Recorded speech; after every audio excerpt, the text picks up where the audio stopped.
Hello friends ma'am, come tauri kai taunari thabuk thara sinnaribra.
Thabuk thara sinnari mani ma'am se.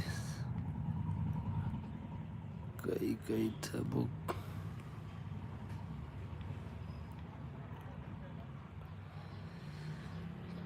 Masigi koi topic se kai matang rai bidai fetang koi topic se sineba. Trick and tips aduga an bade koi wari batai naktam sana kisi ma'am bo welcome to bagi ing video vision open namakpo welcome sai sing sana ramani ko jikti yam bana sana ramani aduga koi 30 to 40 minutes se koi ki phone ki trick and tips khara khangmina se ba ma'am na dum hangning basu aduga last ki 10 to 15 minutes ne koi question answer hai gadra ma'am na koi masen hangna se ba kai gumba khangdaba leiraga su hangmina se dum khangmina se ba ma'am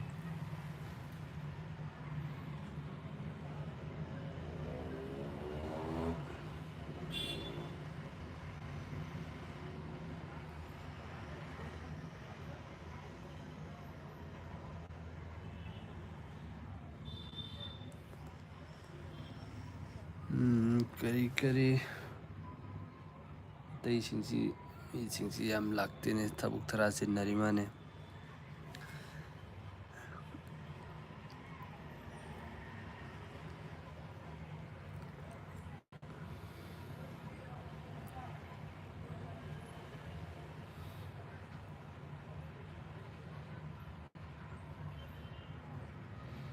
mi tar bukti sura mane adu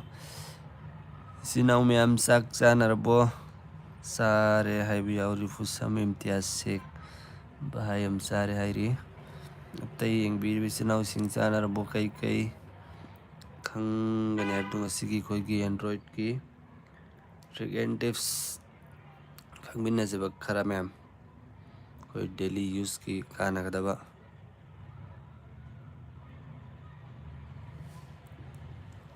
channel si monetize lang amtang sasat tawrdi isinau singi damak tai su kai gumba khara gift masa masugang do tawge khan mani hana so dum khalami marakta channel se mok remove tawrub dum yama du dagi lep khimne inge andak kai gumba soinga mi awda di noi gi ma'am support na thunam tang monetize tawrdi andak tha mani swakse tawbe ai Nami ma'am ki support taga do aragadi kai gumba khara isu angamba masa masu ma'am gi damakta mateng tawnage tawsi adu di ma'am hawrasi ko khangminna si ko andi kari koi gi dial pad sidagi hawrasi ba ko ma'am han be koi basic si koi ki sigi phone dialer si sidagi oina hawrasi han basi ma'am sidagi koi kai gumba call recording tawbadagi hawrasi ba ko koi kana umga wari sab di koina call se recording tawning ba taragadi automatic comment call record tawhangani abdu khangnaramgani adum khanga su ma'am fetang hawrasi ba ko sidagi adu nattabi koi ki phone gi atai setting ju khangminna se ba ma'am recording tawning ba taragadi si naw ma'am na sigi 3 dot se changani ba ko hanba duka setting je sangani koi ga duga recording tawbada su ma'am sound am thokpado adu su comment off tawgani haidi koi call recording tꯧꯔꯤ ꯍꯥꯏꯕꯁꯤ ꯃꯌꯥꯝꯅ ꯈꯪꯉꯤꯀꯣ ꯃꯌꯥꯝ ꯑꯗꯨ ꯈꯪꯍꯟꯗꯕ ꯌꯥꯏꯕ ꯑꯗꯨ recording ꯇꯧꯅꯤꯡꯕ ꯇꯥꯔꯒꯅ ꯁꯤꯗ ꯑꯗꯨ ꯑꯩꯈꯣꯏꯅ ꯇꯣꯉꯥꯟꯅꯅꯅꯦ ꯃꯌꯥꯝ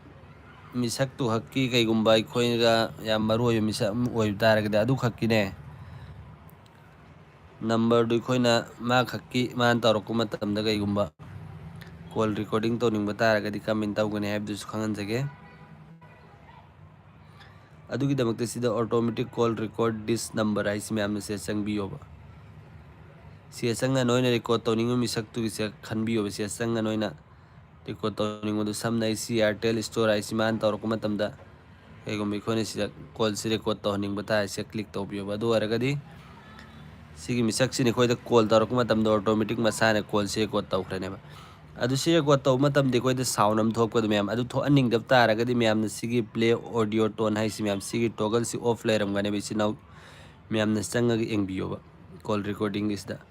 ꯑꯗꯨ ꯁꯤ ꯑꯣꯟ ꯇꯧꯕ ꯇꯥꯔꯒꯗꯤ ꯑꯦꯒ꯭ꯔꯤ ꯇꯧꯕꯤꯔꯣ ꯃꯤꯅ ꯀꯣꯜ ꯇꯧꯔꯛꯄ ꯃꯇꯝꯗ ꯃꯁꯥꯅ ꯑꯣꯇꯣꯃꯦꯇꯤꯛ ꯑꯩꯈꯣꯏꯅ ꯔꯦꯀꯣꯔꯗ ꯇꯧꯕ ꯑꯣꯏꯒꯦꯔꯥ ꯃꯤꯅ ꯇꯧꯕ ꯑꯩꯈꯣꯏꯅ ꯇꯧꯕ ꯑꯣꯏꯒꯦꯔꯥ ꯃꯁꯥꯅ ꯇꯧꯈꯤꯕ ꯑꯣꯏꯔꯒꯁꯨ ꯁꯤ ꯑꯣꯟ ꯂꯩꯔꯒꯗꯤ ꯃꯤꯗꯨꯅ ꯈꯪꯕ ꯉꯝꯃꯔꯣꯏꯕ ꯔꯦꯀꯣꯔꯗ ꯇꯧꯔꯤ ꯍꯥꯏꯕꯁꯤ ꯃꯌꯥꯝ ꯁꯤꯒꯤ ꯀꯥꯟꯅꯕꯁꯤ ꯃꯌꯥꯝ ꯑꯗꯨꯒ ꯑꯩꯈꯣꯏꯗ ꯀꯣꯜ ꯂꯥꯛꯄ ꯃꯇꯝꯗ ꯑꯩꯈꯣꯏꯒꯤ ꯏꯟꯀꯃꯤꯡ ꯀꯣꯜ ꯂꯥꯛꯄ ꯃꯇꯝꯗ ꯃꯌꯥꯝ ꯃꯥꯒꯤ ꯏꯟꯇꯔꯐꯦꯁꯇꯨ ꯀꯔꯝꯕꯅ ꯎꯒꯦ ꯍꯥꯏꯕ ꯃꯇꯝꯗ iPhone ꯂꯥꯛꯄ ꯑꯗꯨꯃꯥꯏꯅ ꯍꯥꯏꯗꯤ ꯁꯨꯝ ꯅꯠꯇꯦ ꯑꯩꯈꯣꯏ ꯁꯤꯗ ꯑꯅꯤ ꯀꯣꯜ ꯂꯧꯈꯠꯐꯝ ꯊꯣꯛꯍꯟꯅꯤꯡꯕ ꯇꯥꯔꯒꯗꯤ ꯃꯌꯥꯝꯒꯤ ꯁꯤ ꯅꯣꯏꯅ ꯑꯍꯥꯟꯕꯩꯁꯦ ꯂꯩꯔꯝꯒꯅꯦꯕ ꯑꯩꯈꯣꯏ ꯁꯨꯝꯅ ꯁ꯭ꯋꯥꯏꯞ ꯇꯧꯕ ꯐꯣꯟ ꯂꯧꯈꯠꯀꯦ ꯍꯥꯏꯔꯒꯗꯤ ꯁꯨꯝꯅ ꯆꯤꯡꯊꯣꯛ ꯆꯤꯡꯁꯤꯟ ꯇꯧꯕꯒꯤ ꯃꯍꯨꯠꯇ ꯁꯤ ꯁꯤꯡꯒꯜ ꯇꯦꯞꯁꯦ ꯊꯝꯃꯣꯕ ꯑꯗꯨ ꯑꯣꯏꯔꯒꯗꯤ ꯃꯤꯅ ꯀꯣꯜ ꯇꯧꯔꯛꯄ ꯃꯇꯝꯗꯅꯦ ꯑꯩꯈꯣꯏꯅ ꯁꯨꯝꯅꯇꯪ ꯁꯨꯝꯅ ꯀ꯭ꯂꯤꯛ ꯇꯧꯕ ꯀꯥꯟꯗ ꯃꯁꯥ ꯑꯗꯨꯝ ꯀꯣꯜꯁꯦ ꯔꯤꯁꯤꯞ ꯑꯣꯏꯒꯅꯦꯕ ꯁꯤ ꯑꯃꯁꯨ ꯈꯪꯖꯤꯟꯕꯤꯌꯨ ꯑꯗꯨꯝ ꯁꯤꯗꯤ ꯂꯥꯏꯕ ꯉꯥꯛꯇꯅꯤ ꯃꯌꯥꯝ ꯑꯗꯣ ꯀꯩꯒꯨꯝꯕ ꯅꯈꯣꯏꯒꯤ ꯌꯥꯝꯅ ꯑꯩꯈꯣꯏꯒꯤ ꯒꯔꯜ ꯐ꯭ꯔꯦꯟ ꯅꯠꯇ꯭ꯔꯒ ꯕꯣꯏ ꯐ꯭ꯔꯦꯟ ꯅꯣꯏꯒꯤ ꯃꯔꯨꯑꯣꯏꯕ ꯏꯃꯥ ꯏꯄꯥ ꯅꯠꯇ꯭ꯔꯒ ꯏꯆꯦ ꯏꯆꯟꯁꯤꯡꯒꯤ ꯅꯝꯕꯔꯗꯨꯒꯤ ꯇꯣꯉꯥꯟꯅ ꯑꯩꯈꯣꯏꯅ ꯔꯤꯡꯇꯣꯟ ꯊꯝꯅꯤꯡꯕ ꯇꯥꯔꯒꯗꯤ ꯑꯗꯨꯁꯨ ꯊꯝꯕ ꯌꯥꯒꯅꯦꯕ ꯃꯌꯥꯝ ꯋꯥꯠꯆꯞꯇ ꯊꯝꯅꯤꯡꯕ ꯑꯣꯏꯒꯦꯔꯥ ꯁꯤ ꯅꯣꯔꯃꯦꯜ ꯀꯣꯜꯗ ꯊꯝꯅꯤꯡꯕ ꯑꯣꯏꯒꯦꯔꯥ ꯑꯗꯨꯒꯤꯗꯃꯛꯇꯅꯦ ꯀꯣꯟꯇꯦꯛ ꯔꯤꯡꯇꯣꯟꯁꯦ ꯆꯪꯕꯤꯌꯣꯕ ꯅꯈꯣꯏꯅ ꯊꯝꯅꯤꯡꯉꯤꯕ ꯃꯤꯁꯛꯇꯨ ꯈꯛꯀꯤ ꯁꯤꯗ ꯔꯤꯡꯇꯣꯟ ꯊꯝꯕ ꯌꯥꯒꯅꯤ ꯃꯌꯥꯝ ꯑꯗꯨꯒꯤꯗꯃꯛꯇ ꯅꯣꯏꯅ ꯁꯤ ꯑꯦꯠ ꯀꯣꯟꯇꯦꯛꯁꯦ ꯆꯪꯕꯤꯔꯣ ꯑꯗꯨ ꯁꯤꯗ ꯅꯣꯏꯒꯤ ꯑꯄꯥꯝꯕ ꯅꯝꯕꯔ ꯅꯣꯏꯒꯤ ꯃꯤꯁꯛꯇꯣ ꯏꯝꯄꯣꯔꯇꯦꯟ ꯑꯣꯏꯕ ꯃꯤꯁꯛꯇꯣ ꯑꯗꯨ ꯁꯨꯝ ꯀ꯭ꯂꯤꯛ ꯇꯧꯕꯤꯔꯣꯕ ꯑꯗꯨ ꯁꯝꯅ ꯑꯩꯒꯤ ꯁꯤꯗꯒꯤ ꯁꯨꯝ ꯅꯝꯕꯔ ꯑꯃ ꯈꯜꯂꯒꯦ ꯁꯤꯒꯤ ꯑꯣꯜ ꯗꯥꯏꯜ ꯍꯥꯏꯁꯤ ꯃꯌꯥꯝꯁꯦ ꯀ꯭ꯂꯤꯛ ꯇꯧꯔꯒꯦꯕ ꯁꯤ ꯁꯝꯅ ꯅꯈꯣꯏꯒꯤ ꯐ꯭ꯔꯦꯟ ꯑꯃꯒꯤꯅꯦ ꯈꯜꯂꯣ ꯑꯗꯨꯁꯨ ꯀ꯭ꯂꯤꯛ ꯇꯧꯕꯤꯔꯣ ꯁꯤ ꯃꯥ ꯈꯛꯀꯤ ꯇꯣꯉꯥꯟꯅ ꯔꯤꯡꯇꯣꯟ ꯊꯝꯗ꯭ꯔꯨꯃꯦꯕ ꯑꯗꯨ ꯁꯤꯗꯒꯤ ꯑꯗꯨꯝ ꯀꯝꯄꯅꯤꯒꯤ ꯃꯁꯥꯒꯤ ꯍꯥꯏꯗꯤ ꯐꯣꯟꯒꯤ ꯌꯥꯎꯕꯁꯦ ꯑꯗꯨꯝ ꯊꯝꯃꯁꯨ ꯌꯥꯔꯦ ꯅꯠꯇ꯭ꯔꯒ ꯅꯣꯏ ꯒꯦꯂꯔꯤꯗꯒꯤ ꯐꯥꯏꯜꯗꯒꯤ ꯊꯝꯅꯤꯡꯕ ꯇꯥꯔꯒꯅ ꯃꯌꯥꯝꯅ ꯁꯤ ꯑꯣꯟ ꯗꯤꯁ ꯗꯤꯚꯥꯏꯁꯇ ꯆꯪꯕꯤꯌꯣꯕ ꯑꯗꯣ ꯁꯤꯗꯒꯤ ꯃꯤꯁꯛꯇꯨ ꯈꯛꯀꯤ ꯇꯣꯉꯥꯟꯅ ꯅꯣꯏꯅ ꯔꯤꯡꯇꯣꯟ ꯊꯝꯅꯤꯡꯕ ꯇꯥꯔꯒꯗꯤ ꯏꯁꯩ ꯑꯣꯏꯒꯦꯔꯥ ꯑꯦꯅꯤ ꯅꯣꯏ ꯑꯄꯥꯝꯕꯁꯨ ꯇꯤꯛ ꯇꯧꯕꯤꯔꯣ ꯑꯗꯨ ꯕꯦꯛ ꯆꯠꯄꯤꯔꯣꯕ ꯌꯦꯡꯉꯣ ꯁꯤꯗ ꯂꯩꯈ꯭ꯔꯦꯀꯣ ꯃꯌꯥꯝ ꯃꯤꯁꯛꯇꯨꯅ ꯇꯧꯔꯛꯄ ꯃꯇꯝꯗ ꯍꯧꯖꯤꯛꯀꯤ ꯁꯤ ꯅꯝꯕꯔꯁꯤꯅ ꯇꯧꯔꯛꯄ ꯃꯇꯝꯗꯅꯦ ꯍꯧꯖꯤꯛꯀꯤ ꯏꯁꯩꯗꯨ ꯁꯛꯀꯅꯦꯕ ꯁꯤꯒꯤ ꯀꯥꯟꯅꯕꯁꯤꯅ ꯀꯩꯅꯣ ꯍꯥꯏꯕ ꯃꯇꯝꯗ ꯀꯣꯜ ꯂꯥꯛꯄ ꯃꯇꯝꯗ ꯈꯪꯕ ꯉꯝꯃꯅꯤꯗꯨꯅ ꯁꯤ ꯇꯧꯔꯛꯏ ꯃꯤꯁꯛꯁꯤ ꯀꯅꯥꯅꯣ ꯍꯥꯏꯕꯗꯨ ꯃꯌꯥꯝ ꯌꯥꯝ ꯂꯥꯏꯅ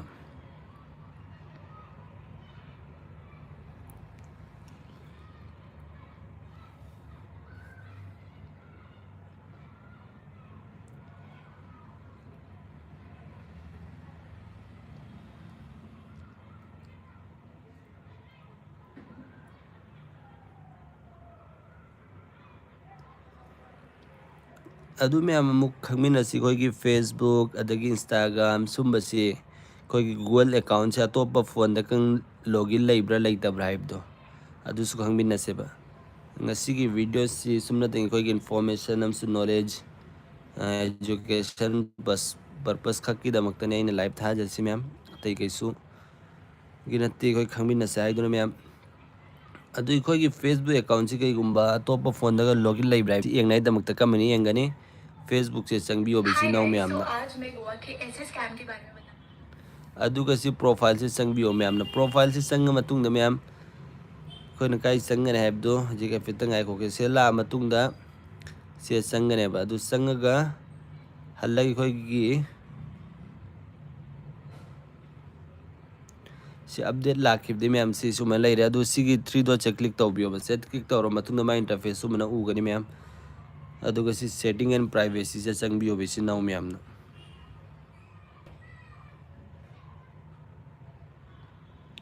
फितंग आयो मैम अदुगा सीधा please read my chat I am not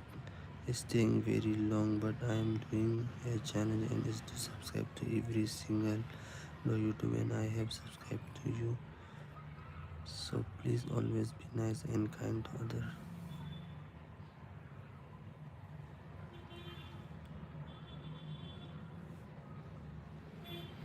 ꯑꯗꯣ ꯍꯧꯖꯤꯛ ꯑꯩꯈꯣꯏꯒꯤ ꯐꯦꯁꯕꯨꯛ ꯑꯦꯀꯥꯎꯟꯁꯤ ꯑꯇꯣꯞꯄ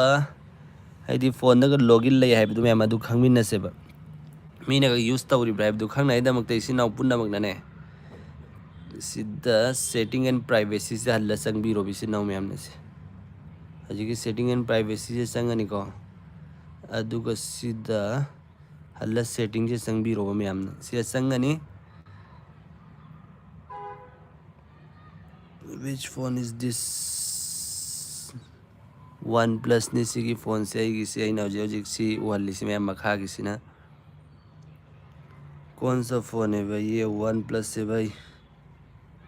वन प्लस नी की फेसबुक अकाउंट सी कनबा अतोपगी फ़ोन तक लॉगिन लई हाइब्रो चेक तौनाइदमक्ता दु करमन चेक तौगने हाइबदो कोई फेसबुक से अदर फ़ोन तक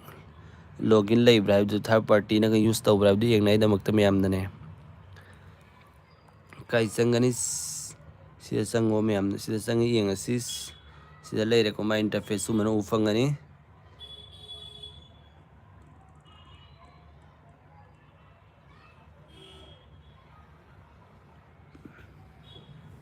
ado isi gak that lage adu sidi khoi account sing no ufangani ko adu sida option am yarom gane meyam adu ai sida hojik changage basigi password and security sidi khoi gi facebook si atopa phone da login lei leite haib du khangnai damakta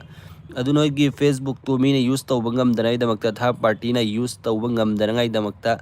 safe lei hanning ba taragade nakoi gi facebook account do two factor authentication ai si on tawbiyoba nakoi gi facebook to safe lei hanning ba taragade adu sida ufangani khoi gi facebook se tai kai de login lei haibna mayam na sidi engbiyoba si check tawjabi khoi gi facebook se safe oi de do हमारा Facebook account दूसरे phone में तो login है नहीं है वो हमें कैसे चेक करेंगे वो आपको बताता हूँ मैं और अपना फेसबुक अकाउंट को सेफ रखने के लिए टू फैक्टर ऑथेंटिकेशन को भी ऑन रखना हमेशा तो उसके लिए अदुगी दमक्ति खोने सिगिसे अना खोथलिसि मैमने से क्लिक तौबियोबा सीधा नोने उफंगनी खोगी व्हाट्सएप फेसबुक से कराई गाइड लॉगिन ले हैब दाई अकाउंट से इसी चुक तौरगे अदु सीधे यंगु मैम फ़ोन करम करम बदो लॉगिन ले हैब दु मैमने से नोने उबिरंगनी को सीधा उरिसिंगसी अना यूज़ तौबा फ़ोन इसी इसागी खुद का फ़ोन है ये जो यहाँ दिख रहा है वन प्लस नोट 2 5G अदुगी आईफोन सी मेरा खुद का है सियागी सामकिने सीधा इन खरा हिंदी से लोल मैम यूट्यूब की कईगुब इशू लाक्तरीदमक्तने मोई लोली खंगदमिना मोई यूट्यूब ना कईगुब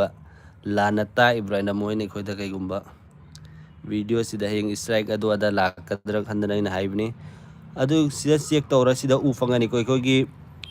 फेसबुक अकाउंट से अतोप फोन लॉगिन लेब्राइब से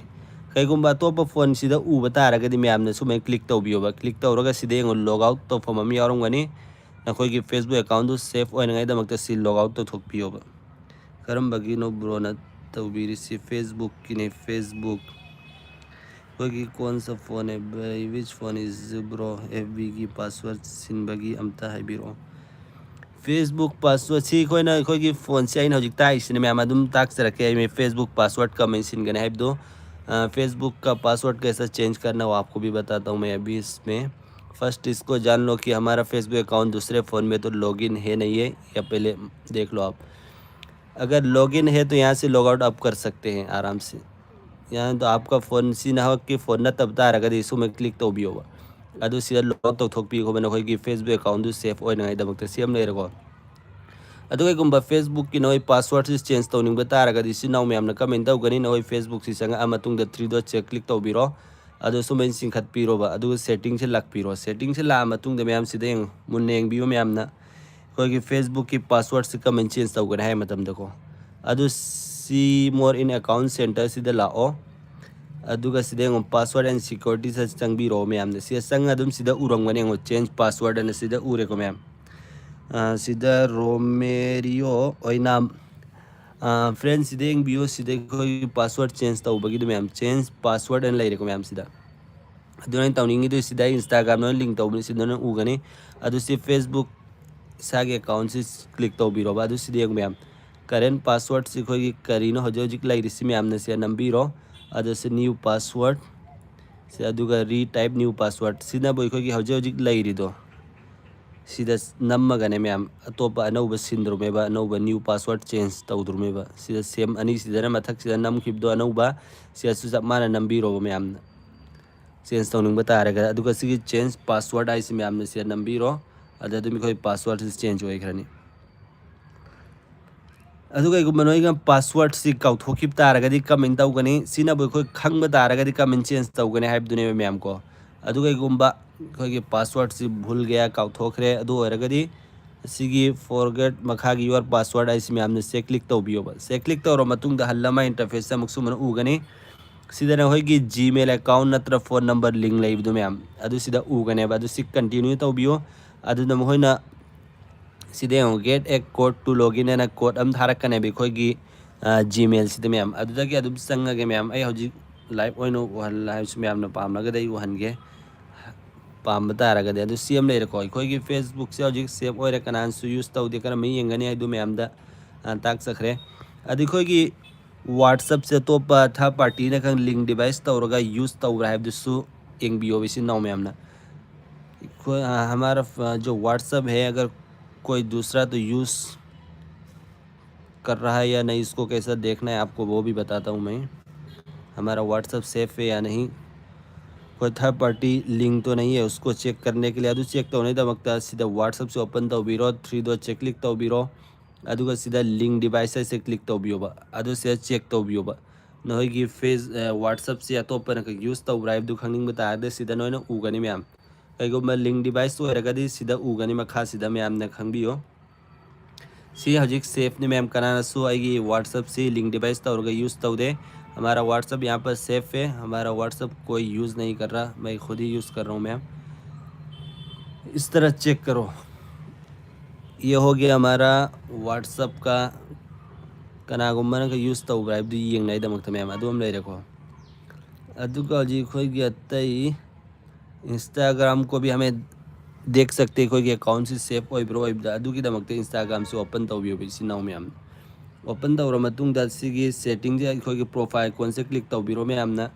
क्लिक तौर मतुंग दने सिगी 3 डॉट से क्लिक तौबिरो इसी नाउ मैम ना क्लिक तौर मतुंग दा सिदा कोई अतई काय काय दा लॉगिन ले हैबदु मैम ना दुम येंग बिया गने बादुगी दमक्ते सी अकाउंट सेंटर से चंगबिरो अदुम फेसबुक तक साइ वन किबदो अदुगी मोंगदुनी सी असु मैम कोई फेसबुक अमसुंग इंस्टाग्राम से अतोपा फोन दग लॉगिन ले हाइबदुनी इन मैम दा खंगन जरिंग सी अदुगी दमक्ते मैम ने डायरेक्ट उबिरमगन येंगो सिदा कोई अकाउंट पुनम उरेको अदुगा सिगी पासवर्ड एंड सिक्योरिटी से सेम चंगबिरो अदु सिदा उफंगने अदु इंस्टाग्राम की पासवर्ड चेंज तौनिंग बतारे सिदा दुम उरे चेंज पासवर्ड अदुगा सिगी 2 फैक्टर ऑथेंटिकेशन है मैम सी ऑन तौर थम्बियोब सी ऑन तौबी कानब सी कनागुमम निखोगी इंस्टाग्राम सी यूज तौनाय होटना मतम नोइद OTP information knowledge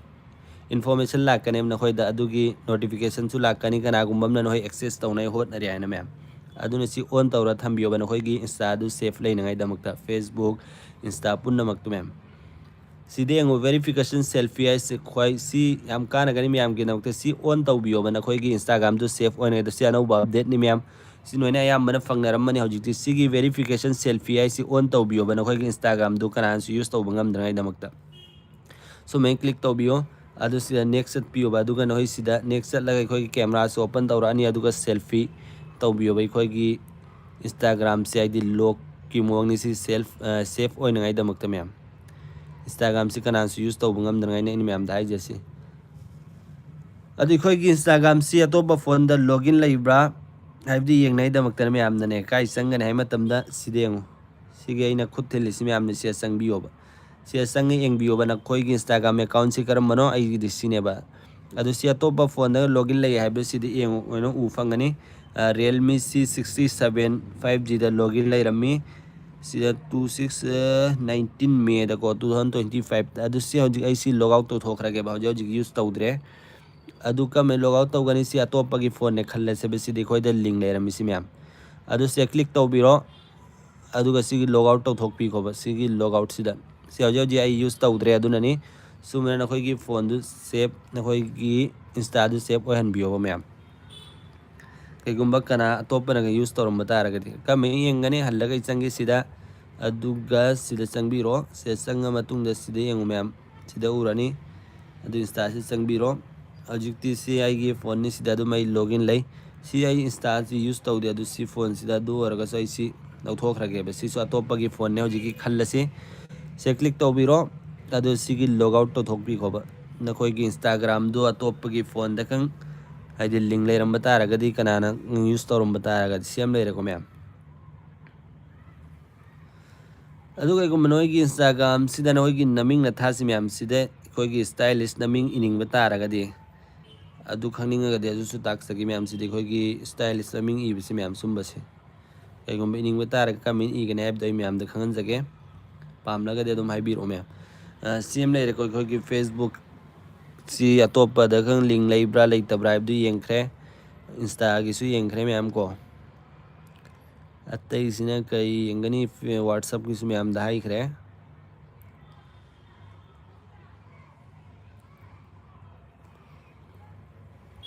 अदुगोगी phone मनुंगी setting खरा खंगमिन सही सेटिंग जे संगे बा मैम अदुसी दिखोगी फोन की सेटिंग गई गुंबा खरा याम कानगदबा खंगमिन सी मैम नेंगबियो कोई सिदे फोन मनुंग सिदे कई कई यावगे हैबदा अदुगी दमकते सिनाव पुन्ना मनाई सिदे कई गुंबा खरा हंसगे अबाउट से चंगबियो अबाउट से चंग मतुंगदा सिदा वर्जन से क्लिक तौबियो मैम ना अदुगा सिगी बिल्ड नंबर आइसे सेसुमा लेपतबि 3 लक नंबियो बा मैम आइगे हजु ऑन लै माने मैम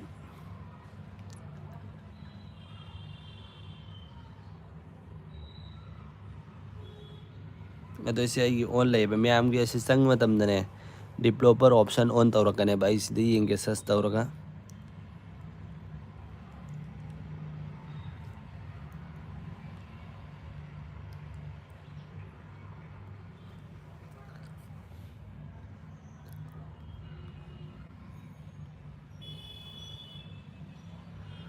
सिगी मैम डेवलपर ऑप्शन इस मैम से क्लिक तौबियो सी ऑन लैगे बा दु आई ऑफ तौगे बा दु हल्लग मैम दा सिदा कई कई यावगे हाइबदु मनुंग सिदे येंगोबा नकोइना कईगुंबा प्रेंक तौनिंग तारगदी नहोगी फ्रेंड दा फगी जुगाई तौनिंग तारगदी सिगी सिदा तौबे हाइबि खोगी फोन की स्क्रीन से मैम संगहन बा हाइदि खफन बे यायबा अदु कमेंट तौगनी अदुगी दमकते इसी नाउ पुन्ना मना हान बे सेटिंग्स ऑन तौबिरो अबाउट से चंगबिरो अबाउट से चंग मतुंग दे सिदा वर्जन जे लाकपिरो अदु सिगी बिल्ड नंबर है सिसे सुमना तंगी 3 लक सुमे नम्मो मैम सिदेंगो यू आर डेवलपर नाउ इज ऑप्शन एंड ऑन तौरखरे को अदु नोई सी ऑन तौ मतम द फोन की लॉक स्क्रीन लैब तारगदी अदु ऑन तौबियो अदु हजि ऑन तौरखरे को अदु आई संगगे बाजु की डेवलपर ऑप्शन सिसे संगगे अदु सिदा करी करी यावगे हैबदई मैम देंग हनगे बा सिदा मैम न मुन्ने येंगबियो बा कईगुंबा खरा सिदा येंगो कईगुंबा नोगी फोन दो सिदेंगो शो रिफ्रेश रेट आईसीसी ऑन तौगे बा सिदा कई थोके हैबदु मैम येंगो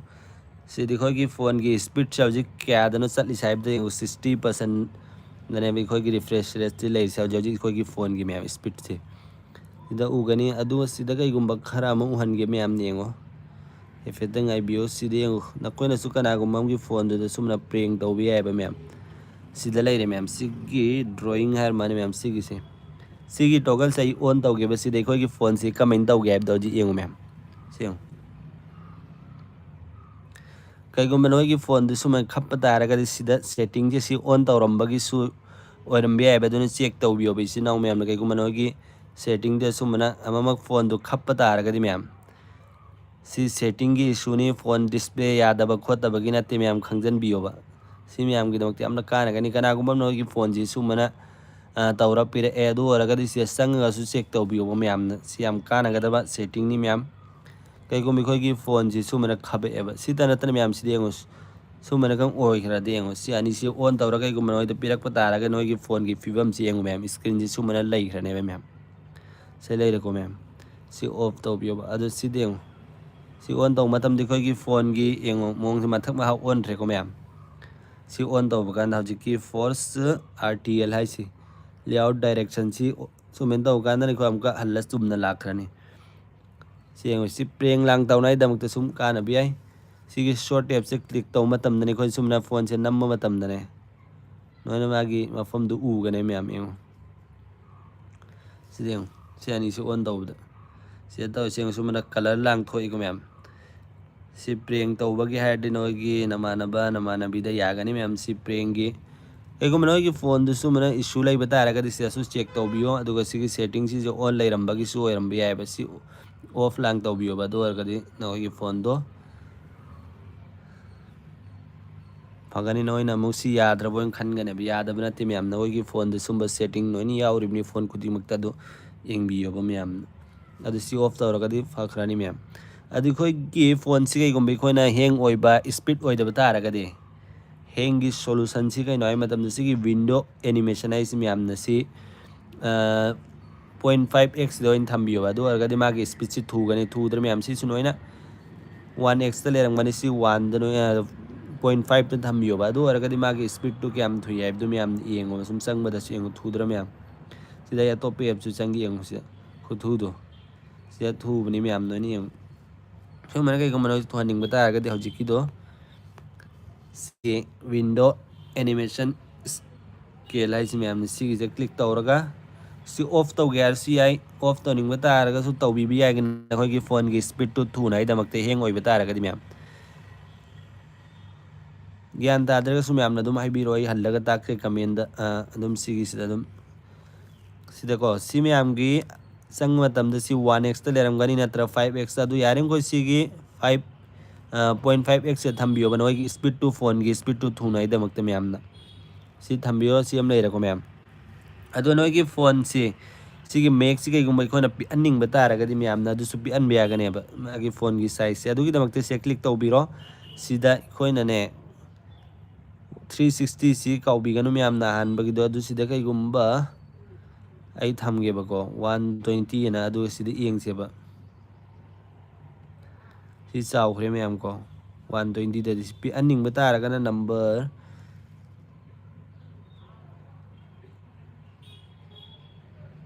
आई सुम थमगे 20 दा सिसु चाउरे मैम 360 नत्रो हाना लेरमिदो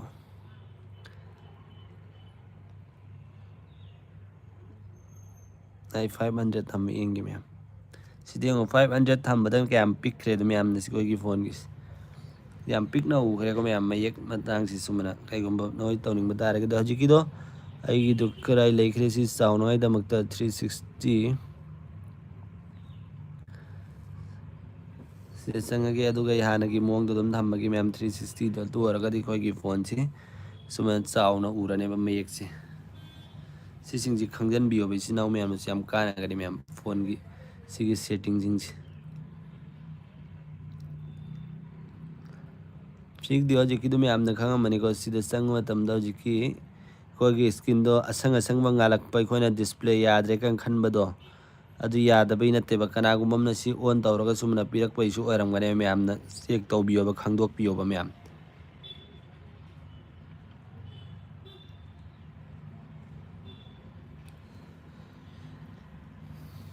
अदुगा सिदे खोगी अतुगा सिदा सेटिंग खराम सु यावरी मैम मैम कानागदबे एडिशनल सेटिंग एना सिदा मसंग खोगी फोन की स्पीड से थूना दमकता हैंग ओइ बतारगदी से चंगबिरो अदु सिगी एक्सेसिबिलिटी से चंगबिरो विजन से चंगबिरो असिदा यंग मैम सिदा रिमूव एनिमेशन है इस मैम सिगी टॉगल से मैम की ऑफ लेरमगने बच्ची ऑन तौबियो बा सी ऑन तौरगा दिखोगी फोन की स्पीड टू सियाम थूगनी मैम ने यंग सी ऑन तौरगा हजि आई यंग सिदा माई स्पीड टू कैम थूगे अब मैम ना सिगी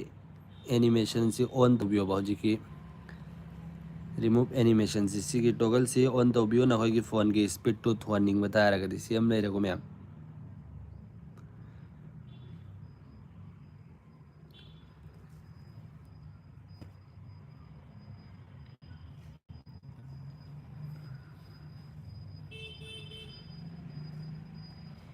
अदु सिदा यंग सिदा सु मैम सेटिंग मैम यावरी खोगी स्क्रीनशॉट लौबगी नियम आइना हाइबदो मैम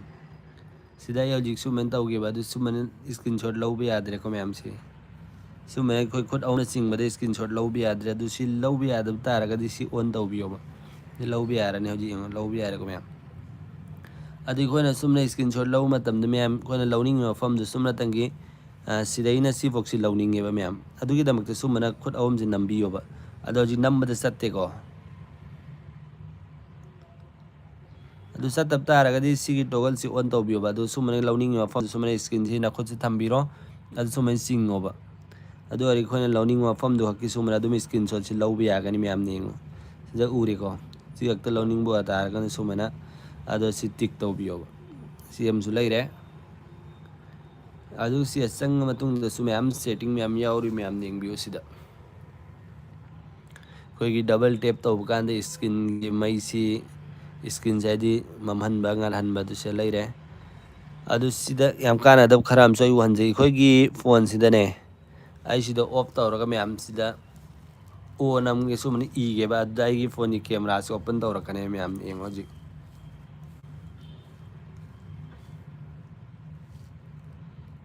ꯁꯤꯗ ꯀꯦꯃꯦꯔꯥꯁꯤ ꯑꯣꯄꯟ ꯇꯧꯔꯛꯑꯦꯀꯣ ꯃꯌꯥꯝ ꯑꯗꯣ ꯑꯩ ꯍꯜꯂ ꯕꯦꯛ ꯆꯠꯀꯦ ꯑꯗꯨꯒ ꯁꯤꯗꯅ ꯑꯇꯩ ꯑꯇꯩ ꯀꯩ ꯀꯩꯅꯣ ꯌꯥꯎꯍꯧꯔꯗꯨ ꯃꯌꯥꯝ ꯌꯦꯡꯃꯤꯟꯅꯁꯦꯕ ꯑꯩꯈꯣꯏꯒꯤ ꯁꯤꯗ ꯑꯣꯁꯤ ꯑꯩꯈꯣꯏꯅ ꯏꯁꯀ꯭ꯔꯤꯟꯁꯦ ꯁꯨꯝꯕ ꯅꯝꯕ ꯃꯇꯝꯗ ꯑꯩꯈꯣꯏ ꯀꯦꯃꯦꯔꯥꯁꯤ ꯃꯁꯥꯅ ꯑꯣꯇꯣꯃꯦꯇꯤꯛ ꯑꯣꯄꯟ ꯇꯧꯍꯟꯅꯤꯡꯕ ꯇꯥꯔꯒꯗꯤ ꯁꯤꯒꯤ ꯇꯣꯒꯜꯁꯤ ꯃꯌꯥꯝꯅ ꯑꯣꯟ ꯇꯧꯕꯤꯌꯣꯕ ꯌꯦꯡꯉꯣ ꯁꯤꯗꯁꯨ ꯃꯥꯒꯤ ꯑꯦꯅꯤꯃꯦꯁꯟꯁꯤ ꯎꯔꯦꯀꯣ ꯁꯨꯝꯅꯇꯪꯒꯤ ꯁꯨꯝꯕꯅ ꯑꯩꯈꯣꯏꯅ ꯑꯣ ꯏ ꯃꯇꯝꯗ ꯑꯩꯈꯣꯏꯒꯤ ꯐꯣꯟꯒꯤ ꯀꯦꯃꯦꯔꯥꯁꯤ ꯑꯣꯇꯣꯃꯦꯇꯤꯛ ꯃꯁꯥꯅ ꯑꯣꯄꯟ ꯇꯧꯔꯛꯀꯅꯤ ꯑꯗꯨ ꯀꯩꯒꯨꯝꯕ ꯑꯩꯈꯣꯏꯅ ꯁꯤꯗ ꯏꯔꯤꯁꯦ ꯌꯦꯡꯉꯣ ꯗ꯭ꯔꯣ ꯚꯤ ꯁꯨꯝꯕꯅ ꯏꯕ ꯃꯇꯝꯗ ꯁꯤꯗꯁꯨ ꯑꯩ ꯑꯣꯟ ꯇꯧꯔꯦ ꯌꯦꯡꯍꯟꯒꯦ ꯁꯤꯗ ꯌꯦꯡꯉꯣ ꯁꯨꯝꯕ ꯏꯕ ꯃꯇꯝꯗꯅ ꯑꯩꯈꯣꯏꯒꯤ ꯐ꯭ꯂꯥꯁ ꯂꯥꯏꯠꯁꯤ ꯉꯥꯜꯂꯛꯀꯅꯦꯕ ꯐꯣꯟꯒꯤ ꯃꯌꯥꯝ ꯁꯤꯁꯨ ꯌꯥꯝ ꯀꯥꯟꯅꯒꯅꯤ ꯑꯦꯃꯥꯔꯖꯦꯟꯁꯤ ꯃꯇꯝꯗ ꯃꯌꯥꯝ ꯁꯤ ꯑꯃ ꯂꯩꯔꯦꯀꯣ ꯑꯗꯨꯒ ꯁꯤꯗ ꯑꯩꯈꯣꯏꯅ ꯀꯣꯜ ꯇꯧꯅꯤꯡꯕ ꯇꯥꯔꯒꯁꯨ ꯗ꯭ꯔꯣ ꯇꯧꯕ ꯃꯇꯝꯗꯅꯦ ꯑꯩꯈꯣꯏꯅ ꯁꯨꯝꯕ ꯁꯤꯗ ꯌꯦꯡꯉꯨ ꯁꯤꯗ ꯌꯦꯡꯉꯨ ꯁꯤꯗ ꯁꯤ ꯇꯣꯒꯜꯁꯤ ꯑꯣꯟ ꯇꯧꯒꯦ ꯃꯌꯥꯝꯅ ꯁꯤꯗ ꯁꯨꯝꯕꯗꯤ ꯑꯩꯈꯣꯏꯅ ꯁꯨꯝꯕꯅ ꯇꯧꯕ ꯃꯇꯝꯗ ꯁꯤꯗ ꯎꯔꯤꯁꯦ ꯁꯤꯗꯤ ꯑꯩꯈꯣꯏꯅ ꯀꯣꯜ ꯇꯧꯅꯤꯡꯕ ꯃꯇꯝꯗ ꯁꯤꯗ ꯎꯔꯤꯕ ꯃꯑꯣꯡꯁꯤꯡ ꯑꯩꯈꯣꯏꯅ ꯋꯥꯠꯁꯑꯞ ꯊꯣꯛꯍꯟꯅꯤꯡꯕ ꯇꯥꯔꯒꯗꯤ ꯁꯨꯝꯕ ꯆꯤꯡꯈꯠ ꯇꯤꯡꯊ ꯑꯩ ꯂꯣꯏ ꯌꯦꯡꯒꯦꯕ ꯍꯥꯏꯐꯦꯠꯇꯪꯀꯣ ꯏꯁꯀ꯭ꯔꯤꯟꯁꯦ ꯑꯣꯐ ꯇꯧꯔꯒ ꯑꯩꯈꯣꯏꯅ ꯀꯣꯜ ꯇꯧ ꯇꯤꯡꯕ ꯇꯥꯔꯗꯤ ꯁꯨꯃꯥꯏꯅ ꯁꯤꯗ ꯎꯔꯤꯁꯤ ꯃꯌꯥꯝ ꯁꯨꯝꯕꯈꯛ ꯇꯧꯕ ꯀꯥꯟꯗ ꯑꯩ ꯍꯧꯖꯤꯛ ꯀꯣꯜ ꯆꯠꯀꯅꯦꯕ ꯃꯌꯥꯝ ꯌꯦꯡꯉꯨ ꯁꯤꯗ ꯍꯧꯖꯤꯛ ꯀꯣꯜ ꯆꯠꯂꯦꯀꯣ ꯃꯌꯥꯝ ꯍꯧꯖꯤꯛꯀꯤꯗꯨ ꯃꯌꯥꯝꯅ ꯎꯔꯝꯒꯅꯤ ꯑꯗꯣ ꯑꯁꯨꯝꯕꯅ ꯅꯈꯣꯏ ꯆꯠꯍꯟꯅꯤꯡꯕ ꯇꯥꯔꯒꯗꯤ ꯁꯤꯗ ꯌꯦꯡꯕꯤꯌꯣꯕ ꯁꯤꯒꯤ ꯇꯣꯒꯜꯁꯤꯡꯁꯤ ꯂꯣꯏꯅ ꯑꯣꯟ ꯇꯧꯕꯤꯌꯣ ꯁꯨꯃꯥꯏꯅ ꯆꯤꯡꯊꯕ ꯀꯥꯟꯗ ꯁꯨꯃꯥꯏꯅ ꯇꯧꯕ ꯃꯇꯝꯗ ꯀꯣꯜꯁꯤ ꯃꯁꯥꯅ ꯆꯠꯀꯅꯤ ꯑꯗꯨꯒ ꯋꯥꯠꯁꯑꯞꯁꯤ ꯑꯩꯈꯣꯏꯅ ꯂꯣꯟꯆ ꯇꯧꯅꯤꯡꯕ ꯇꯥꯔꯒꯗꯤ ꯁꯨꯃꯥꯏꯅ ꯆꯤꯡꯈꯠꯀꯦꯕꯀꯣ ꯑꯩ ꯌꯦꯡꯉꯣ ꯍꯧꯖꯤꯛ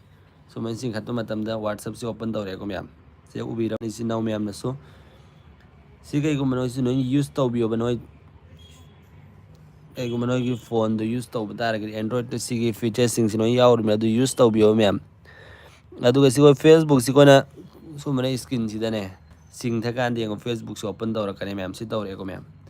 ꯁꯨꯝꯕꯅ ꯅꯈꯣꯏꯁꯤ ꯂꯣꯏꯅ ꯁꯤꯒꯤ ꯁꯦꯠꯇꯤꯡ ꯑꯃꯁꯨꯡ ꯇ꯭ꯔꯤꯛ ꯑꯦꯟ ꯇꯤꯞꯁꯤ ꯈꯪꯖꯤꯟꯕꯤꯌꯣꯕ ꯌꯥꯝ ꯀꯥꯟꯅꯒꯅꯤ ꯗꯦꯂꯤ ꯌꯨꯁꯀꯤꯗꯃꯛꯇ ꯑꯗꯨ ꯑꯩꯈꯣꯏꯅ ꯁ꯭ꯂꯥꯏꯠ ꯂꯦꯐꯇ ꯁꯨꯃꯥꯏꯅ ꯆꯤꯡ ꯀꯥꯟꯗꯅ ꯑꯃꯨꯛ ꯂꯦꯐꯁꯤ ꯁꯤꯗꯪ ꯀꯩ ꯊꯣꯛꯀꯦ ꯍꯥꯏꯕꯗꯨ ꯃꯌꯥꯝ ꯌꯦꯡꯉꯨ ꯁꯤꯗꯪ ꯌꯨꯇꯨꯕ ꯊꯣꯛꯂꯛꯑꯦꯀꯣ ꯑꯗꯨ ꯁꯣꯝꯗ ꯑꯃꯨꯛ ꯆꯤꯡꯉꯒꯦ ꯁꯤꯗꯅ ꯑꯩꯈꯣꯏ ꯃꯦꯁꯦꯖꯁꯤ ꯊꯣꯛꯂꯛꯑꯦꯕ ꯁꯤ ꯄꯨꯝꯅꯃꯛꯁꯦ ꯅꯈꯣꯏꯁꯨ ꯂꯣꯏꯅ ꯊꯣꯛꯍꯟꯕ ꯌꯥꯏꯑꯕ ꯑꯗꯨ ꯀꯃꯦꯟ ꯊꯣꯛꯍꯟꯒꯅꯤ ꯑꯗꯨ ꯁꯤꯗ ꯑꯗꯨꯝ ꯁꯤꯒꯤ ꯁꯦꯠꯇꯤꯡꯁꯦ ꯂꯣꯏꯅ ꯇꯧꯕꯤꯕ ꯌꯥꯒꯅꯤ ꯃꯌꯥꯝ ꯌꯦꯡꯉꯨ ꯑꯩꯈꯣꯏꯒꯤ ꯐꯣꯟꯁꯤ ꯂꯣꯛ ꯂꯩꯕ ꯇꯥꯔꯒꯗꯤ ꯁꯤꯗꯤ ꯑꯩꯈꯣꯏꯅꯅꯦ ꯁꯨꯃꯥꯏꯅ W ꯏ ꯃꯇꯝꯗ ꯑꯟꯂꯣꯛ ꯇꯧꯔꯛꯀꯅꯤ ꯃꯌꯥꯝ ꯁꯤ ꯇꯧꯔꯛꯑꯦꯀꯣ ꯁꯤ ꯃꯌꯥꯝꯒꯤꯗꯃꯛꯇ ꯌꯥꯝ ꯀꯥꯟꯅꯒꯅꯤ ꯏꯆꯤꯟ ꯏꯅꯥꯎꯁꯤꯡꯅ ꯁꯤ ꯄꯨꯝꯅꯃꯛꯁꯤ ꯏꯁꯥ ꯏꯁꯥꯒꯤ ꯐꯣꯟꯗ ꯂꯣꯏ ꯌꯥꯎꯔꯤꯕ ꯉꯥꯛꯇꯅꯤ ꯁꯤꯗ ꯑꯗꯨꯝ ꯁꯤꯗ ꯁꯦꯠꯇꯤꯡꯁꯤ ꯆꯪꯉ ꯑꯦꯗꯤꯁꯅꯦꯜ ꯁꯦꯠꯇꯤꯡꯁꯤꯗ ꯑꯣꯏꯔꯦ ꯑꯗꯨ ꯁꯤ ꯒꯦꯁꯆꯔ ꯑꯦꯟ ꯃꯣꯁꯟꯁꯤꯗ ꯑꯗꯨꯝ ꯁꯤꯗ ꯂꯣꯏꯅ ꯎ ꯐꯪꯒꯅꯤ ꯃꯌꯥꯝꯅ ꯁꯤꯗ ꯏꯁꯄꯤꯁꯦꯜ ꯐꯤꯆꯔꯁꯤꯗꯁꯨ ꯑꯗꯨꯝ ꯎ ꯐꯪꯒꯅꯤ ꯃꯌꯥꯝ ꯁꯤꯗꯁꯨ ꯂꯣꯏꯅ ꯌꯥꯎꯔꯤꯕ ꯉꯥꯛꯇꯅꯤ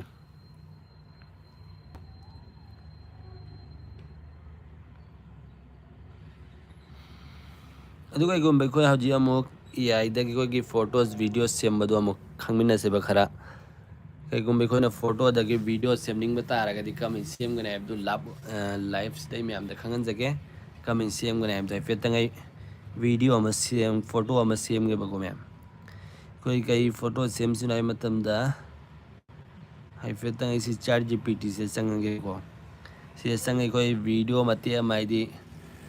ꯐꯅꯤ ꯚꯤꯗꯤꯑꯣꯒꯨꯝꯕ ꯑꯃ ꯁꯦꯝꯁꯦꯕꯀꯣ ꯑꯩꯈꯣꯏꯒꯤ ꯁꯦꯞꯀꯨꯝꯕ ꯅꯠꯇ꯭ꯔꯒꯅ ꯂꯐꯣꯏꯒꯨꯝꯕꯅ ꯋꯥ ꯂꯣꯜꯍꯟꯕꯒꯤ ꯑꯗꯨꯝꯕꯗꯨ ꯑꯩ ꯁꯦꯝꯃꯁꯤ ꯃꯌꯥꯝ ꯑꯗꯨꯒꯤꯗꯃꯛꯇ ꯑꯩ ꯁꯤꯗ ꯀꯩꯒꯨꯝꯕ ꯈꯔ ꯆꯥꯠ ꯖꯤꯄꯤꯇꯤꯁꯤꯗ ꯏꯔꯒꯦ ꯃꯌꯥꯝ ꯃꯅꯤꯄꯨꯔꯅ ꯏꯕꯗꯤ ꯌꯥꯔꯔꯣꯏ ꯑꯩ ꯁꯤꯗ ꯏꯔꯒꯦ ꯍꯥꯟꯅ ꯅꯈꯣꯏ ꯁꯦꯝꯅꯤꯡꯉꯤꯕ ꯃꯑꯣꯡꯗꯣ ꯃꯉꯣꯟꯗ ꯏꯌꯣꯕ ꯑꯗꯨꯝ ꯃꯥꯅ ꯁꯦꯝꯃ ꯄꯤꯔꯛꯀꯅꯤ ꯑꯗꯨꯒꯤ ꯄ꯭ꯔꯣꯝꯗꯣ ꯑꯗꯨꯒꯤꯗꯃꯛꯇ ꯑꯩ ꯁꯤꯗ ꯍꯥꯏꯔꯒꯦꯕ ꯍꯧꯖꯤꯛ ꯑꯩ ꯁꯨꯝ ꯕꯅꯥꯅ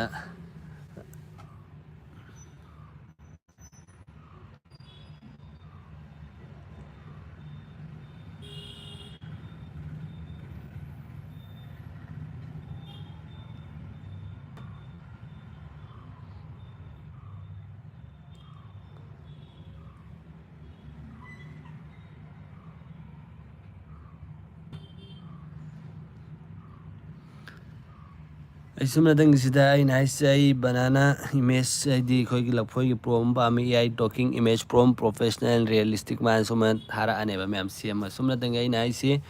ꯑꯩ ꯍꯥꯏꯗꯤ ꯂꯐꯣꯏꯒꯤ ꯐꯣꯇꯣ ꯑꯃ ꯁꯦꯝꯕꯒꯤ ꯍꯥꯏꯗꯤ AI ꯑꯩꯈꯣꯏꯒꯤ ꯋꯥ ꯂꯣꯟꯍꯟꯅꯉꯥꯏ ꯄ꯭ꯔꯣꯝ ꯑꯝꯇ ꯄꯥꯝꯃꯦ ꯍꯥꯏꯕꯗ ꯃꯥꯅ ꯁꯤꯗ ꯏꯔ ꯄꯤꯔꯛꯑꯦꯀꯣ ꯃꯌꯥꯝ ꯁꯤꯗ ꯌꯦꯡꯉꯣ ꯑꯗꯣ ꯑꯩ ꯍꯧꯖꯤꯛ ꯁꯤꯒꯤꯁꯤ ꯀꯣꯄꯤ ꯇꯧꯔꯒꯦꯕ ꯁꯤꯒꯤ ꯄ꯭ꯔꯣꯝꯁꯦ ꯑꯗꯨꯒ ꯑꯩꯈꯣꯏ ꯆꯪꯉꯁꯦꯕ ꯖꯦꯃꯤꯅꯥꯏꯗ ꯑꯣꯏꯒꯦꯔꯥ ꯑꯅꯤ ꯃꯐꯝ ꯑꯝꯗ ꯑꯗꯣ ꯑꯩ ꯁꯤ ꯀꯣꯄꯤ ꯇꯧꯔꯒꯦ ꯑꯗꯨꯁꯦ ꯀꯣꯄꯤ ꯇꯧꯔ ꯃꯇꯨꯡꯗ ꯁꯤ ꯖꯦꯃꯤꯅꯥꯏꯁꯦ ꯆꯪꯕꯤꯔꯣ ꯏꯆꯤꯟ ꯏꯅꯥꯎ ꯃꯌꯥꯝ ꯑꯗꯨꯁꯦ ꯀ꯭ꯂꯤꯛ ꯇꯧꯕꯤꯔꯣ ꯑꯍꯥꯟꯕꯗ ꯁꯤ ꯀ꯭ꯔꯤꯌꯦꯠ ꯏꯃꯦꯖꯁꯦ ꯆꯪꯉꯁꯨ ꯌꯥꯔꯦ ꯆꯪꯗꯁꯨ ꯑꯗꯨꯒ ꯁꯤꯗ ꯀ꯭ꯂꯤꯛ ꯇꯧꯕꯤꯔꯣ ꯑꯗꯨ ꯁꯦꯟ ꯇꯧꯕꯤꯔꯣ ꯁꯤꯗ ꯃꯥ ꯀꯃꯥꯏꯅ ꯍꯧꯖꯤꯛ ꯐꯣꯇꯣꯁꯤ ꯁꯦꯝꯃꯒ ꯊꯥꯔꯛꯀꯦ ꯍꯥꯏꯕꯗꯨ ꯃꯌꯥꯝ ꯌꯦꯡꯃꯤꯟꯅꯔꯁꯦꯕ ꯑꯃꯨꯛ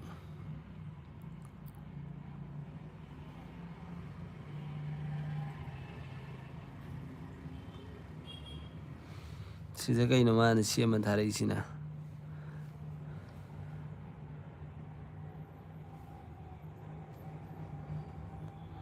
ꯉꯥꯏꯈꯣ ꯑꯣꯟꯅꯔꯝꯃꯅꯤ ꯃꯌꯥꯝ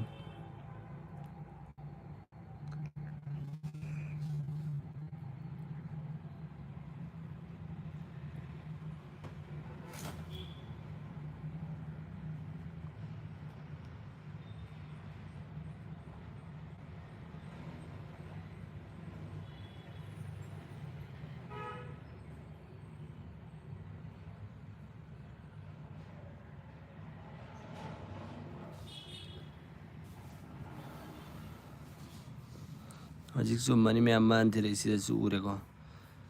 ꯑꯗꯣ ꯑꯩꯁꯤ ꯍꯧꯖꯤꯛ ꯀꯣꯄꯤ ꯇꯧꯔꯒꯦ ꯑꯗꯨꯒ ꯁꯤꯗ ꯏꯃꯦꯖ ꯁꯦꯝꯃꯒ ꯑꯃꯨꯛ ꯚꯤꯗꯤꯑꯣꯗ ꯁꯦꯝꯒꯠꯁꯦꯕ ꯑꯩꯈꯣꯏ ꯑꯗꯨꯗ ꯃꯅꯤꯄꯨꯔꯤ ꯋꯥꯍꯩꯁꯨ ꯑꯦꯗ ꯇꯧꯁꯦꯕ ꯑꯗꯣ ꯑꯩꯁꯤ ꯀꯣꯄꯤ ꯇꯧꯔꯒꯦ ꯁꯤ ꯀꯣꯄꯤ ꯇꯧꯔꯦ ꯑꯗꯣ ꯍꯜꯂ ꯑꯩ ꯕꯦꯛ ꯆꯠꯂꯒꯦ ꯑꯗꯨ ꯁꯤꯗ ꯆꯪꯉꯒꯦ ꯀ꯭ꯔꯤꯌꯦꯠ ꯏꯃꯦꯖꯁꯤ ꯆꯪꯉꯒꯦ ꯁꯤ ꯇꯧꯔꯒꯦ ꯁꯤꯗ ꯑꯩ ꯊꯥꯖꯤꯜꯂꯒꯦ ꯃꯥ ꯀꯃꯥꯏꯅ ꯍꯧꯖꯤꯛ ꯐꯣꯇꯣꯁꯤ ꯁꯦꯝꯃ ꯊꯥꯔꯛꯀꯦ ꯍꯥꯏꯕꯗꯨ ꯌꯦꯡꯉꯁꯤ ꯃꯌꯥꯝ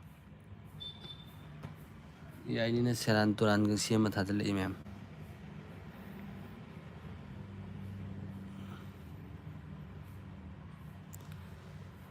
ꯁꯤꯗ ꯌꯦꯡꯉꯣ ꯁꯨꯝꯕꯅꯤ ꯑꯩꯈꯣꯏꯒꯤ AI ꯏꯃꯦꯖ ꯁꯨꯝꯕꯅꯤ ꯑꯩꯈꯣꯏꯒꯤ ꯂꯐꯣꯏꯒꯤ ꯁꯦꯝꯃꯦꯀꯣ ꯑꯗꯨ ꯁꯨꯝꯕꯅ ꯁꯦꯞ ꯇꯧꯔꯁꯦꯕ ꯑꯗꯣ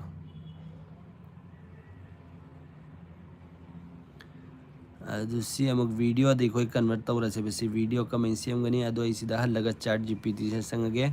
ꯃꯉꯣꯟꯗ ꯑꯩ ꯁꯤꯒꯤ ꯐꯣꯇꯣꯁꯦ ꯍꯜꯂ ꯊꯥꯖꯤꯜꯂꯒꯦꯕ ꯃꯌꯥꯝ ꯁꯤ ꯊꯥꯖꯤꯜꯂꯒꯦ ꯑꯗꯨꯒ ꯑꯩꯅ ꯍꯥꯏꯗꯣꯏꯁꯦ ꯑꯩ ꯁꯤꯅ ꯋꯥ ꯂꯣꯟꯕꯒꯤ ꯑꯩ ꯁꯦꯝꯅꯤꯡꯉꯦꯅꯀꯣ ꯚꯤꯗꯤꯑꯣ ꯁꯣꯔꯠ ꯚꯤꯗꯤꯑꯣ ꯋꯥ ꯂꯣꯟꯕꯒꯤ ꯂꯐꯣꯏꯁꯤꯅ ꯋꯥ ꯂꯣꯟꯕꯒꯤ ꯑꯩ ꯚꯤꯗꯤꯑꯣ ꯁꯦꯝꯅꯤꯡꯉꯦꯅ ꯍꯧꯖꯤꯛ ꯍꯥꯏꯔꯒꯦꯕꯀꯣ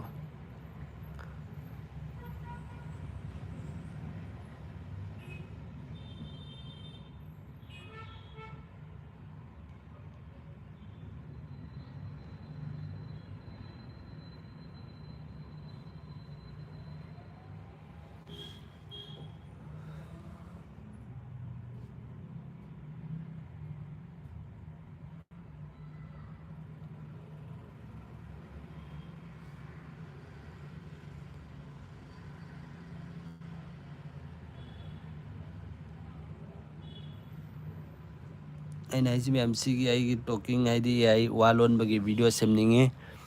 ꯑꯗꯨ ꯑꯩꯅ ꯍꯥꯏꯕ ꯋꯥꯍꯩꯁꯤ ꯁꯤꯗ ꯂꯣꯟꯍꯟꯅꯤꯡꯉꯤꯁꯤꯅ ꯑꯗꯨꯒꯤꯗꯃꯛꯇ ꯑꯩ ꯁꯝꯅ ꯃꯅꯤꯄꯨꯔꯤ ꯋꯥꯍꯩ ꯏꯔꯒꯦꯕ ꯍꯜꯂꯣ ꯐ꯭ꯔꯦꯟड्स ꯃꯌꯥꯝ ꯀꯝꯗꯧꯔꯤꯒꯦ ꯅꯨꯡꯉꯥꯏꯔꯤꯕꯣꯅ ꯑꯩ ꯁꯨꯃꯥꯏꯅ ꯏꯔꯒꯦꯕꯀꯣ ꯁꯤꯁꯦ ꯑꯩ ꯂꯣꯟꯍꯟꯅꯤꯡꯉꯦꯕ ꯁꯤꯒꯤ ꯂꯐꯣꯏꯁꯤꯗꯒꯤ ꯑꯗꯨ ꯀꯃꯥꯏꯅ ꯁꯤ ꯏꯔꯦ ꯑꯗꯣ ꯑꯩ ꯃꯉꯣꯟꯗ ꯍꯥꯏꯒꯗ꯭ꯔꯥ ꯁꯤ ꯏꯔꯒ ꯁꯤꯒꯤ ꯄ꯭ꯔꯣꯝꯁꯦ ꯃꯉꯣꯟꯗ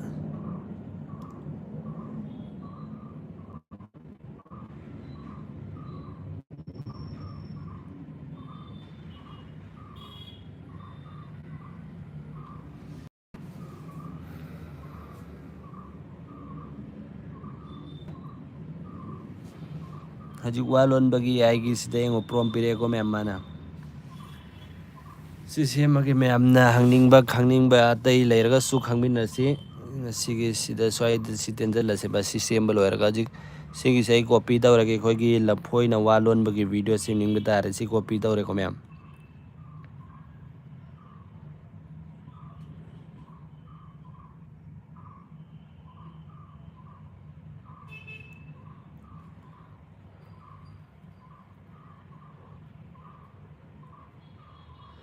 sina amsu copy tawda wale adugidamakta ai sida changage base changaga se new chart se changage aduga sida changage adu secret video se changage adu se plus ka icon se changage adu se gallery da hojiki lafoi gi upload tawrage myam jeng se upload tawre aduga hallaga i chart gpt changage sigi wai sina bain lor haning sina adugidamakta ai sida hana si chang si copy tawrakige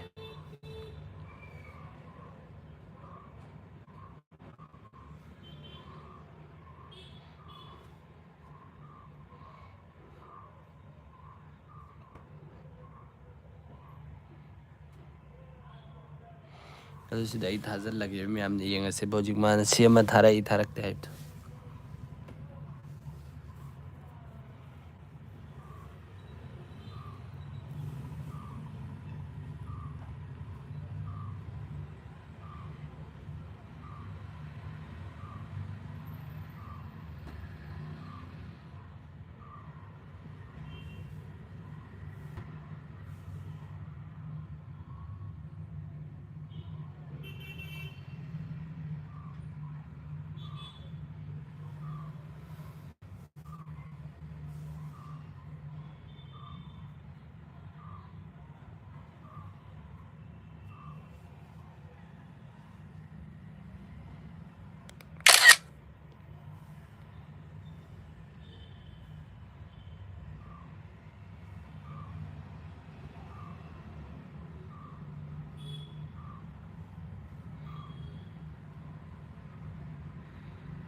अदी कोई किसी की बनाना सिदा की video same ही है ma'am नेंग भी हो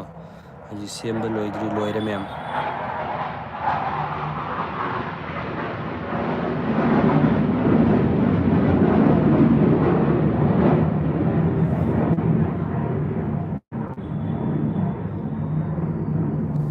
अजी हिंग मैम सी कोई की लफोई सिना वालोन बगी वीडियो तो सेम लोयरे मैम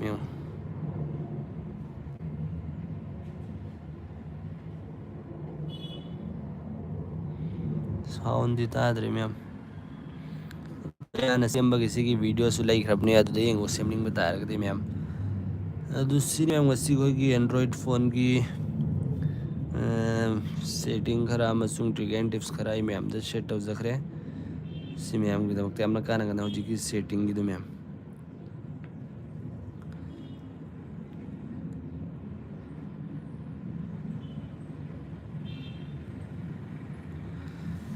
अदु मैम खंगनिंग बुलाइरगसु दम हाइबिरो कई कई खंगमिनसी मा खंगबसु मैम दम शेयर तौरो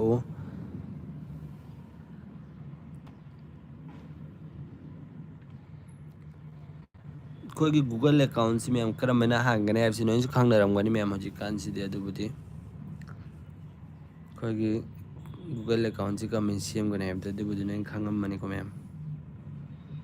खंगदबा कई गुंबा यावरगसु मैम दम हाइबिरो खंगमिनसी मैम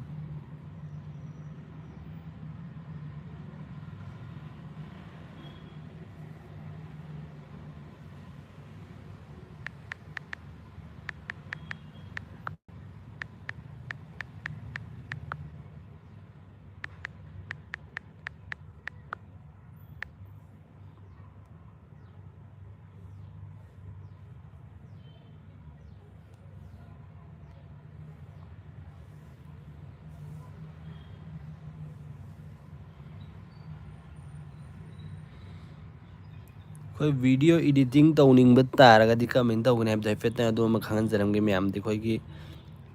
वीडियो एडिटिंग तौबसे कम करम ऐप तौबे ऐप दुनसु खंगनरमगनी सिदा यू कट से सुयाई इनशॉट से सुयाई काइन मास्टर दसु ऐप दुए कुमन होने इनशॉट से तौनिंग तारगदी कमेंट तौगनी खंगदबिसि नाउसिंगी दमकते से इनशॉट से ओपन तौबिरो ओपन तौर मतुंगदा वीडियो से क्लिक तौबिरो अदुसगे न्यू से क्लिक तौबिरो इसी नाउ मैम दिकोने वीडियो सेमिंग बतारगदी अदो इसीगी लफोई सिगी सेप इसीगे सेम को अदुगी दमकती कोई बैकग्राउंड अहन बकैनो मै एत तौ मथौ दागनी ऐसी ब्लैक से अदुम एत तौरगे मैम ब्लैक मागी background सिको अदुसिगी watermark si adum remove tau biya gane du comment tau gane du myam da khangan jage adu koina video du gi matung ina si lens si sanghan biro ba second kya no ibda du sumai ching biro adu sida ji koi video da mok add tau ra ase myam ko adu gi da makta sigi pip se click tau biro video do koina lawrak nai da makta isi ahan ba save si khan lage sumana ko adu ko sumana tham biro bi sin naw myam sumana chak ko lo adu halaga sida sigi mathangi video do mok add tau ra ase myam अदुगी दमकता हल्लगा सीधा click तौबीरो अदुगा सीधा लफोगी सी choose तौबीरो अदु सीधा सुम same सब मानना थंबीरो मुक ma'am सी मखा सीधा size सी सुम सीधा दुम नम्मसु यारे सुम साउखरनी मैम मसाना दुम ऑटोमेटिक अदु सीधा कई गुम कोना सोंग ला हापनिंगे बैकग्राउंड से दुका मेना हाप कने अब दुस मैम द खंगन जगे अदु सीधा हजिक थारगा सुयंगन गे बस साउंड से कई लोन गे हेब दु ma'am Hey, Social Apps Knowledge YouTube channel na sambani. Semning Ladi channel si subscribe to be oo. Hello friends, mayam nungay ribo. Egi channel si bo subscribe to driba oira di to biu. Share su like su kao bi ganu. सिलाई रे को ma'am कोई की video सी मागी lens C फोक्तने अदु सी कोई कक थल्ला से बसी अहेन बसी कक नाइ दमकतने का मेंका कनी हाइबदा सिगी स्प्लिट आइस मैम से क्लिक तौबीरो अदु सोम साइड की सिका खरनी अदु सी डिलीट तौथोकपीरो सेम लेरे को मैम अदु हल्ला से नंबीरो बा सिदा कई गुम कोना टेक्स्ट लांग इनिंग बतारगना सिदा उ फंगनी टेक्स्ट से लेरे को अदु सी टेक्स्ट से चंगबीरो अदु सिदा कई गुम हेलो अना इनिंग है बको मैम हेलो अना अदु सुमे इरो मागी फोन से मयक से चेंज तौनिंग बतारगन से लेरे कलर लांग से नु उ फंगनी मैम नेगो सुमेन तौर से थमनिंग मफम से सुमेन थम्बीरो आई स्वाई दोइन थमगे हेलो अनसिको अदुसी कोने सी वीडियो से लोय फुक थंगनिंग बता से क्लिक तौबीरो अदुसी वीडियो एंड से सुमेनल वीडियो लोय फुक मसाना दुम ऑटोमेटिक चट खरने मैम बेसिक सिना दु कई गुम कोना बैकग्राउंड से सॉन्ग गुम बैसई गुम हापनिंग गना कमेना हाप कने अदु दमकता सिदे मैम म्यूजिक अने याउ मैम से क्लिक तौबीरो अदुसी म्यूजिक से ऐड तौबीरो अदुसी दा बैकग्राउंड म्यूजिक सिगी ऐसी ऐड तौरगे बाद से प्लस के आइकन से क्लिक तौबीरो सि मसाना दुम ऐड तौरने बाद से अहेन बसी ककनिंग बतारन से क्लिक तौबीरो दु सुमेन डिलीट तौबीरो से ले रको मैम अदु सी कोइना सेव तौनिंग बतारे कमेंट सेव तौरनी बेसिक से ले रे अदु से एक्सपोर्ट से संगबीरो अदु सी को की रेजोल्यूशन से 4K तौनिंग ब्रा 4K दिन से ले रे कोइना 1080p तौनिंग ब्रा से एक्सपोर्ट तौबे आरनी कोइना तो कई गुंबसी इन शॉर्ट की लोगो से रिमूव तौनिंग बतारगा दिसिदा दुम रिमूव तौफमे से नंबियो से नंबगा से रिमूव फ्री रिमूव से नमो अदुम मसाना दुम रिमूव ओइखिनि मैम नेट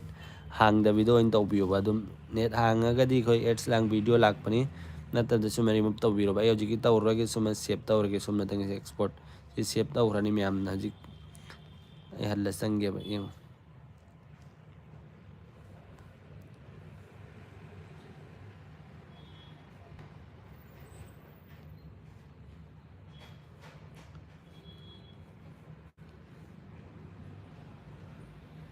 एड्स लाई मैम नहीं फितंग आई खो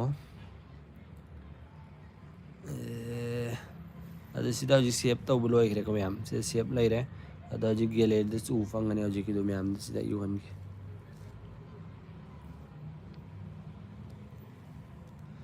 सिदा उ रेको इन सेम की बात की video Hey, Social Apps Knowledge YouTube channel na सिनी मैम कई गुम को ना वीडियो सेविंग बता रहा दु कई गुम नो होइना ने इंस्टाग्राम द नोई की फजा फजा वीडियो अपलोड तौरिंग बता रहा दिसी की ट्रिक से मैम ने यूज तौबियो बा कम्बर ट्रिक नो हैब मैम द खंगन से कई गुम नोइना कोई ब सानबा गार्डन हम न होम द सले द नोइना फोटो फजा फजा फोटो काबक पदु मैम अदु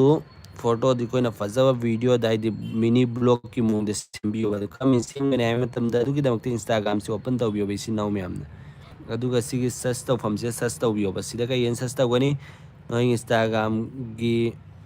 द वीडियो सिमनिंग बता दे सिदने वीएन कोई ट्रैवल कोड एंड सस्ता उबियो मैम सिदा सुमन सस्ता उबियो सिदा फजा फजा बे कोई ट्रैवल कोड से कोई सान सत बगी सिदा मैम फंगने मैम सिदे सी कोड से सुमना तंग कोना वीडियो स्कैन तौरगने सिदा कोनी ऐड तौबिया गने बा मैम समना इसे हजिक सिगी QR कोड से स्कैन तौगे मैम ने सुमने स्कैन तौ मागी सी QR कोड से स्क्रीनशॉट लौजल्लोब स्क्रीनशॉट लौरगा मागी वीडियो की टेम्पलेट से कोई यूज तौदुरमेबा अदुगिदमक्ता इसिनाउ मैमना VN दो हजिकी स्कैनर दो कोई स्कैन तौनाइदमक्ता इसा इसा की फोन सिदा VN एप्लीकेशन दो ओपन तौबियोबा सी VN से ओपन तौबिरो अदुगा सिदा हजिकी कोइना स्क्रीनशॉट लौगिबदो अदु से क्लिक तौबिरो अदु सिगी इमेज से क्लिक तौबिरो अदु सिदे मागी हजिकी सिगी वीडियो अदु सिदा उ फंगेको मैम VN टेम्पलेट तो अदु कोइना सी यूज तौनिंग बतारगा सिगी डाउनलोड से क्लिक तौबिरो मैम डाउनलोड तौबो किसनो मैम ने फितंग आइबियो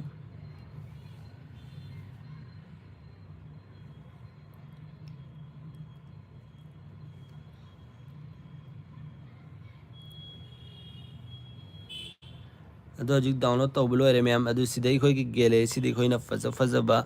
फोटो अखोइना कोई सान चतपदा काबलकबा फोटो दो मैम सिदा एड तौबिरो वीडियो दुगी मतुंगिना आई सिदा फोटो सिदा संगगे बुको मैम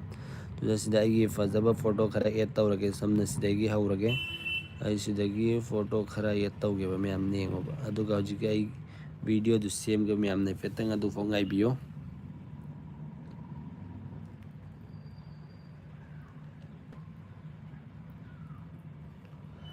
सुमना दम सिदगी हजिकी फोटो खरा दम एड तौजलगे मैमना मैम दई खंगनगे कमेंट सेमगदा मैम तो ऐसा की फोटो खरा दम एड तौरगे सुमनोगी फज फज फोटो सिंग दो खल्लगा एड तौबिरो अदुगा वीडियो द हजिकी मागी टेम्पलेट टू द याम फज मोंग द सेम्बियो बसी लोइफो सुमन आई वीडियो सिंग दो एड तौरगे नोय फज फज वीडियो दो खनबिरो बसिना फोटो वीडियो से यागनी सेलेक्ट तौबिरो बसिना मैम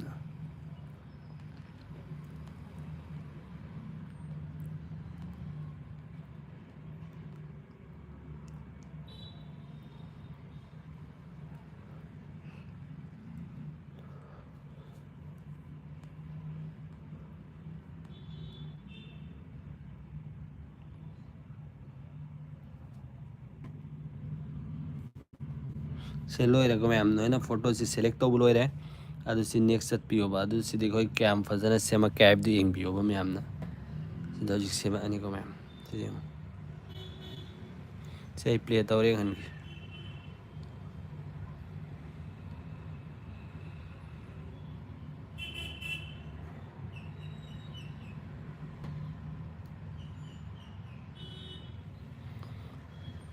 सिनी मैम ngasi की फोन की तांगदा मैम दा खरा खंगजब खरा शेयर तौबदो मैम की दोक्ते हमना कानागदर खल्ली अतुम से मैम की दोक्ते संजंबा कानागदबा इन्फॉर्मेशन सु नॉलेज हम सु ट्रिक एंड टिप्स की वीडियो अपलोड तौजरके लाइव सुमर मक्ता मुक थाजरके मैम खंगदबा के अदु खंगमिनसी मैम अदु ngasi की वीडियो सी कोई स्वाइदा लोइसमिनबे तौसी मतुंग अमक कोई लाइव थाबदा पुनमिनरसी मैम की वीडियो से स्वाइद लोइसनदगे आइना की वीडियो से मैम दाइजगी फेसबुक अकाउंट से अतोप फोन लॉगिन लेब्रा इंस्टाग्राम अकाउंट से मी फोन लॉगिन लेब्रा व्हाट्सएप से अतोप यूज तौब्रा हाइबदुगी basic information knowledge ma'am share तौजख्रे अदुगी फोन की सेटिंग खरा हम मैम ताकजख्रे की वीडियो लाइव से लोइसनमिनसी मतुंग अमकी वीडियो गाइमिनसी गुड बाय मैम।